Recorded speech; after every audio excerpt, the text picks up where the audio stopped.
podcast est réalisé avec le soutien précieux de More. Parce que nous sommes des entrepreneurs tout comme vous. Elle est à la tête avec son frère d'une entreprise familiale, Bill International, une entreprise spécialisée dans la conception et la fabrication de matériaux de construction et de décoration. Sa marque phare s'appelle Mortex, un revêtement de type béton ciré. Bonjour Barbara Thierry. Bonjour Frédéric. Alors je l'ai dit, vous êtes co-CEO avec votre frère Kevin de Bill International, situé à Fernelmont en région namuroise. Mais l'aventure a commencé il y a un peu plus de 50 ans avec vos parents. Replantez-nous un peu le décor. Donc, c'est une entreprise familiale qui a démarré dans la maison familiale il y a 50 ans par nos parents. Ils ont commencé à formuler des produits pour la construction. Ils ont commencé à distribuer et puis ils ont mis au point le produit Mortex notamment qui nous a fait connaître sur la scène internationale. Et on s'est installé à Fernelmont en 98, où on a mis en place toute la chaîne de fabrication qui a vu le jour en 2012. Et puis aujourd'hui, on est en phase de 3e investissement dont on discutera juste dans après. Quelques minutes. Oui. Combien de personnes aujourd'hui travaillent? On est 35 personnes à peu près. Ok, belle progression. Oui. Donc, vous l'avez dit au départ, entreprise toute petite qui va grandir, qui va innover. Et avec ce fameux revêtement révolutionnaire, c'est votre marque emblématique, Mortex, du béton ciré. Mais c'est quoi exactement ? Alors la marque Mortex, c'est un micro-mortier technique et décoratif pour des applications décoratives, mais aussi des applications où on a besoin de la technique comme les salles d'eau, les sols, l'extérieur, parce que le produit est étanche dans la masse.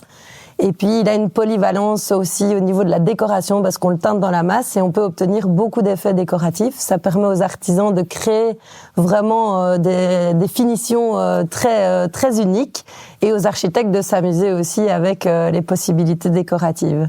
Ce qui est dingue, c'est que cette petite entreprise wallonne, belge, maintenant, votre revêtement, moi je voyais Sting, le chanteur à Miami, et c'est du Mortex. Ronaldo, le joueur de foot à Madère, c'est du Mortex. Les boutiques de luxe, Lacoste à Saint-Tropez, Hermès, Rolex, utilise votre revêtement wallon, namurois.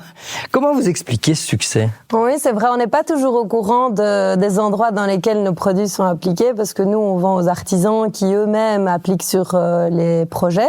Maintenant, ce sont des personnes et des projets et des architectes qu'on prospecte au travers de foires ou quand on essaye de faire connaître notre produit. Et donc, on apprend parfois des choses assez sympas. Il y en a d'autres, mais voilà, ça permet en fait de jouer aussi avec les éléments, les couleurs. C'est très créatif. Et donc, voilà. Donc, il y a une fierté quand même, ça, c'est clair. Ah, oui, mais oui. vous n'avez jamais été copié parce que, bon, voilà, vous pourriez... Un produit qui marche fait l'objet de copies, fatalement. Alors, le monde des enduits et des finitions, c'est énorme. Il y a de la place pour tout le monde. Il existe énormément de choses. Maintenant, on est copié surtout au niveau du nom. On utilise notre nom pour parfois nommer des produits qui n'ont pas ou la même qualité ou les mêmes possibilités de finition décorative. Donc, on fait très attention à l'utilisation de notre marque qui est un nom déposé, uniquement fabriqué en Belgique à Fernelmont. Ben voilà, être copié, c'est la rançon de la gloire. Vous commercialisez aussi d'autres produits, évidemment. Principalement, c'est quoi votre offre aujourd'hui ? Alors, on est fabricant depuis le tout début de l'hydrofuge pour l'injection et l'imprégnation de façade, donc l'humidité. On est aussi fabricant d'un liant nouvelle génération pour faire du terrazzo. C'est la gamme Billstone. Ça, c'est plus récent, mais ça a 10 ans quand même déjà. Ça, c'est un terrazzo où on réutilise vraiment les agrégats locaux pour faire du terrazzo très fin, poncé à sec, toujours dans une démarche aussi durable. Ça, c'est super important chez nous. Et on est aussi fabricant d'une gamme de chaux hydrauliques naturels pour la restauration et la construction. D'accord. Alors en 50 ans, je l'ai dit, l'entreprise a bien grandi. Vous exportez aujourd'hui dans plus de 50 pays. C'est la majorité de vos chiffres d'affaires qui se montent à combien, plus ou moins ? Alors on fait à peu près 12 millions, on fait plus de 60% à l'export. Il y a plus de 50 pays qui utilisent nos produits tous les jours. Et on a un réseau de distribution dans à peu près 10 pays. Donc là, on a vraiment des distributeurs qui ont la marchandise pour distribuer à des applicateurs et qui forment aussi sur place. Et le marché en Belgique se répartit comment ? Alors on fait une grosse partie en Flandre, on a la porte ouverte aussi, c'est assez atypique pour un fabricant, c'est qu'on peut venir nous rencontrer pendant les heures d'ouverture, notre showroom est ouvert, on peut visiter nos installations et on reçoit plus de néerlandophones que de francophones en règle générale. Donc notre personnel est bilingue, trilingue voire quadrilingue, on a l'habitude de mixer les cultures et en dehors de ça, il y a toutes les autres cultures qui arrivent parfois à l'improviste, donc c'est assez sympathique. Alors vous, Barbara, vous avez 36 ans, vous avez rejoint votre frère à la tête de Bill International.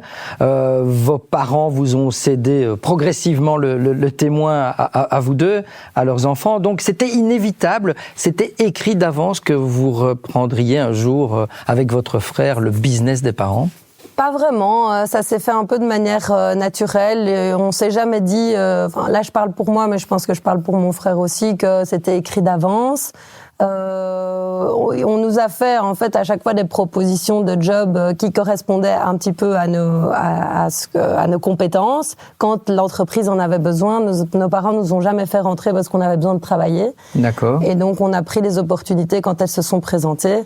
Et donc voilà. Mais votre parcours, vos études, c'était quoi alors ? Moi, j'ai fait Sciences Éco à l'ULB. Oui. Je comptais pas rentrer dans la boîte avant mes 30 ans à la base. Et puis finalement, à 25 ans, ils avaient besoin de quelqu'un pour faire office manager. Et c'est le job que j'ai toujours fait. Parce qu'on a toujours aidé l'entreprise en tant qu'étudiant, les week-ends, etc. Et donc voilà, on a pris l'opportunité, comme on le fait dans la vie de tous les jours, dans l'entreprise aussi. Sans regret. Voilà, non. Mais c'est difficile de diriger une entreprise avec son frère ? Je pense pas que ce soit, je vais dire non pour rigoler, mais non, je pense pas que ce soit plus difficile que de la diriger avec quelqu'un d'autre. Ça a ses avantages et ses inconvénients. On se connaît très bien, donc on se parle parfois sans filtre. Mais le gros avantage, c'est qu'on est très complémentaires et donc ça nous permet de prendre des bonnes décisions aussi et d'aller vraiment plus loin et de s'écouter et de faire des compromis. Hein. La Belgique, c'est le pays des compromis, donc ici...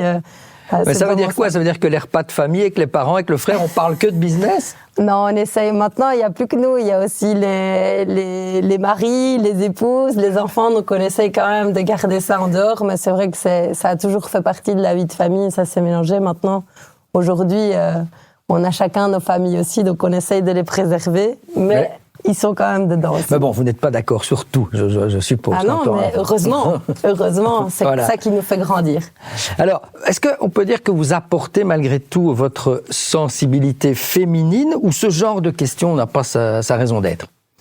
Oui, peut-être. Je ne sais pas si c'est la sensibilité féminine ou la manière dont on fonctionne en tant que femme. Après, c'est nos parents qui étaient à la tête de l'entreprise. Ils ont toujours été un duo homme-femme. Oui. Ça a permis d'avoir la création des produits, mais le côté aussi commercial, finition décorative de ma mère. Et donc, on reprend chacun, finalement, mon frère et moi, ces côtés féminin et masculin, et parfois c'est aussi remixé, parce que moi je reprends aussi des éléments, des choses que mon père faisait, et mon frère plutôt ce que ma mère faisait, donc c'est assez marrant. Mais on a pas mal de femmes dans l'entreprise, on est même presque plus en surnombre de femmes au service commercial que d'hommes. Donc voilà, dans la décoration et l'architecture, de toute manière, la sensibilité féminine, c'est quand même important. Alors, j'en reviens à l'entreprise et à ces défis. Vous avez fait de gros investissements récemment, 6 millions, pour agrandir différents espaces, que ce soit la production, les bureaux, le showroom. Avec quelles ambitions derrière cet investissement ? Alors, on arrive maintenant à la fin de ces travaux qui ont commencé il y a quelques années. On arrive à 8000 m² de surface totale d'infrastructure ici dans le zoning de Fernelmont. Ces investissements, c'était pour créer un vrai centre de formation où on peut former plus de 5 groupes de 12 personnes en simultané, des Belges et des internationaux. Avoir aussi une production plus importante pour pouvoir éventuellement mettre aussi une deuxième ligne de fabrication, agrandir notre showroom, les bureaux et créer un self-service aussi parce qu'on a un magasin où on vend nos produits qui est un peu le modèle de magasin pour nos distributeurs aussi. Mais j'en reviens aux ambitions avec ce centre de formation, c'est de mieux faire connaître vos produits à l'international. Vous visez quel plan ? Mais la formation, ce qui est très important, c'est que nos produits sont des produits à mettre en œuvre. Donc, l'application et la manière dont ils sont posés est indispensable pour que la qualité de la finition soit là. Donc, pour nous, c'est un produit très important, la formation. Et donc, c'est continuer notre développement international dans les pays dans lesquels on est déjà présent, avec des meilleurs applicateurs et plus aussi d'apprentissage sur les techniques. Et c'est grâce à ça aussi que les artisans nous partagent leurs techniques dans leurs différents pays, qu'on peut pousser les produits un peu plus loin. Vous avez des marchés prioritaires aujourd'hui à l'étranger ? On est là où on a nos réseaux de distribution. Donc, on a en dehors de la Belgique, la France, l'Espagne, le Portugal, Luxembourg, l'Angleterre. On commence les États-Unis. Le Japon est un gros marché pour nous, assez historique. J'en oublie certainement. Il y en a qui vont me taper sur les doigts. Mais non, on ne vous en voudra pas. Voilà, donc là, on a vraiment des réseaux de distribution. Et puis, dans tous les autres pays, on a des applicateurs directement qu'on sert et desquels on suit les projets. Dans les valeurs qui sont chères à l'entreprise, j'en ai épinglé 2, qui sont reprises aussi sur votre site internet, que vous mettez en avant. Il y a d'abord l'innovation. On peut se dire effectivement, c'est important, ce département R&D est primordial. Il faut toujours trouver des nouveaux produits, des nouveaux matériaux. Mais ça a toujours été dans notre ADN, la passion de l'innovation, créer des produits de niche qui soient uniques, différents. Ça fait vraiment partie du cœur de l'entreprise et de l'ADN. C'est ça qui nous drive, c'est ça qui nous fait grandir.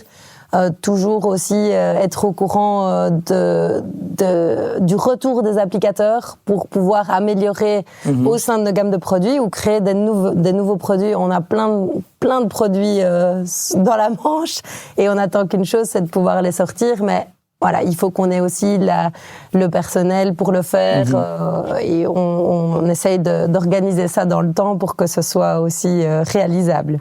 Autre valeur qui est mise en exergue chez vous, chez Bill International, la famille comme pilier. Je vous cite, la famille comme pilier. Ça veut dire que l'entreprise ne serait pas la même si elle n'était pas justement familiale. Elle serait certainement pas la même. Ça, c'est le côté humain, le côté proximité avec le client. Bien qu'on veuille continuer notre croissance à 2 chiffres, on veut garder cette proximité avec la clientèle, qui sont des valeurs que nos parents nous ont transmises. Toujours être au service du client et puis faire les choses bien, correctement, aussi bien dans la vie que professionnellement. Ça, c'est super important et on essaye de garder ça comme valeur avec notre personnel aussi. Bien qu'on grandisse et qu'on ait des services qui soient plus grands, évidemment, on essaye que chacun soit polyvalent et puisse servir le client et l'accueillir comme il se doit. Ça veut dire aussi que les parents, ils vous ont, je l'ai dit, transmis le témoin, mais ils sont toujours là, ils sont toujours aux aguets, ils mettent toujours leur grain de sel ou ils vous font confiance ? Alors, pas d'une manière péjorative, parce qu'on a été co-directeur avec eux pendant déjà plus de 10 ans. Donc c'est une transition qui est assez naturelle. Ils sont toujours administrateurs et c'est une envie de notre côté et du leur pour qu'on continue à avoir cet ADN et c'est une passion. On est des passionnés et on a toujours été élevés dans le sens où c'est bien de travailler, il faut travailler, mais si on peut travailler en aimant ce qu'on fait, alors là on a tout gagné et c'est le cas aujourd'hui. Et on le sait, ce sera ma dernière question. Une entreprise familiale, par définition, on est plus dans le long terme, on est moins dans la rentabilité à très court terme, comme d'autres entreprises. Il y a une vision. Est-ce que vous êtes très jeune, je le sais, mais est-ce qu'on pense déjà à la 3e génération, à la transmission ? Est-ce qu'on éduque ses enfants dans cet esprit-là ? Alors nous, c'est différent parce qu'on n'est pas un couple, mon frère et moi, donc on a des enfants chacun. Oui, on y pense. Maintenant, on vient seulement de passer à la 2e génération, mais c'est clair qu'en passant à la 2e génération, on a pensé à ce qui allait arriver pour la 3e. Donc on y pense, mais ceux qui veulent rentrer rentreront s'ils ont leur place et s'ils ont l'envie. Eh bien, merci Barbara Thierry d'être venue nous raconter la belle aventure de votre entreprise familiale. Bill International, c'est dans la boîte.